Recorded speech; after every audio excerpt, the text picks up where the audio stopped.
Okay, today's lesson is solving one or two-step equations. So, different from yesterday's lesson, one of the aspects here we want to look at is the equal sign. So when we're solving equations, not simplifying, instead of doing PEMDAS, we actually go backwards. So we go this way. So when we solve, we go backwards. If we're simplifying, then we follow the order of operations and we go PEMDAS order. Okay, so here's what I mean by that. Since we're solving, we're always trying to isolate the variable. So in this case, we have a minus 10. So we always want to do addition and subtraction first, if possible, and get rid of that. So in this particular case, we do the opposite. Since we're going backwards here, we do the opposite of what it is. So if it's minus 10, then we add 10. And I know for most of you, this is probably kind of a no-brainer, but a good review for you. So we get 4 equals x. Now, here's one of the things, again, I would suggest to you.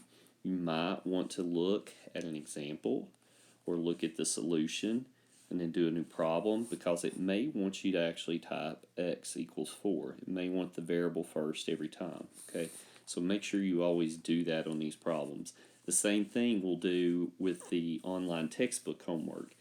It's always a good idea to click an example to see how they represent it or put the answer so that you can type it in correctly. Okay, here's one that involves multiplication. So again, I'm just going to write this up here, PEMDAS. So there is no addition, subtraction. In this case, there's multiplication and division. Since this is multiply right here, then we're going to do the opposite, which is divide. I do division like this. So those cancel. So that leaves y equals negative divided by negative is positive. 9 divided by 9 is 1. So again, pretty simple. Okay, now this is very important. One of the things you'll need to learn in this class is to follow instructions or directions. Fully simplified form. Okay, what does that mean? Well, in this case, it's very much like the previous problem. We're going to divide. But this time, 15 will not divide into negative 2. That is a fraction. So you need to simplify that. Now, one of the things I'm going to do is I'm going to upload another video that shows you how to do fractions on the calculator. And we'll demonstrate this with reteach in class, but this way you'll have a head up on how to utilize the graphing calculators and do fractions. Now, for some of you, your graphing calculator may not do this particular function.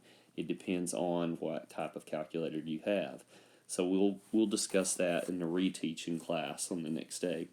So you just look at that. Those will not simplify because there's no common denominator. So you say x equals negative 2 over 15. And again, one of the things you'll need to get used to also is how do you type these in appropriately on Delta Math. So you'll have some time to practice that. Okay, now we have a two-step equation. Now, for some teachers, one of the things they like to do is I always like to tell students, get the variable on the left-hand side. So I will do that in this case just to demonstrate, since it has right here x equals. So I'm going to flip the equation. So it's going to say negative 37 plus 8x equals 19. So that gets my x on the left-hand side where it is here in the answer format. Now we go back to our PEMDAS. So I need to do all addition subtraction first. Well, this is really subtraction. One of the things you could do is rewrite this and think of it as positive 8x minus 37 equals 19. And maybe that'll help you to understand, okay, how do I get rid of it? I do the opposite, so I need to add 37. Let's cancel. I get 8x equals 37 and 19 would be 56. Now I divide, since that's multiplication. Can cancel. 56 divided by 8 is 7. So then x equals 7. So 7's all I have to type here. Okay, here's another one. Now, again, let's review. Here we go, PEMDAS. So it depends on, are you going to simplify first and then solve, or are you going to just go ahead and solve? I'll show you both ways. So if you simplify first, that means you have to do distributive property. So this takes us back to our previous lesson. So we have 5y minus 15 equals 30. Now we solve. We do all addition subtraction first, so that means here I need to add 15. So it's going to leave 5y equals 45. This is multiplication. The opposite would be division. So I divide by 5. And now y equals 9. Now, in this case, there is no y equals. So, again, pay attention. You may have to click an example or look at the solution, see how they want you to type it. Now, let's go back through and let's do the same problem, but this time, instead of simplifying, let's just do immediate solving. Okay. So with solving here, try to erase this without erasing the whole thing. Okay. So with solving, what you can do is you can think of this as multiplication. Okay. This is a grouping symbol, parentheses. So what that means is I do all multiplication and division first before I do my parentheses. Because remember, when you're solving, you go backwards. So how do I get rid of multiply? You divide. So you divide this whole thing by 5. Those 5's will cancel.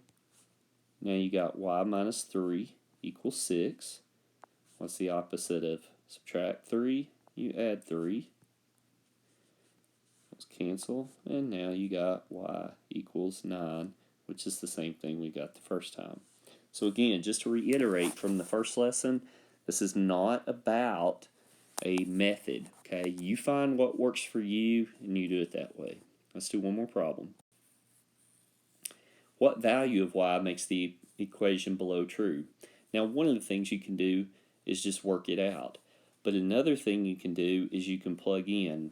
But I want you to think mental math first. Let's think mental math. 8 times what would equal something close to 30? Well, I know 8 times 4 is 32, just my multiplication.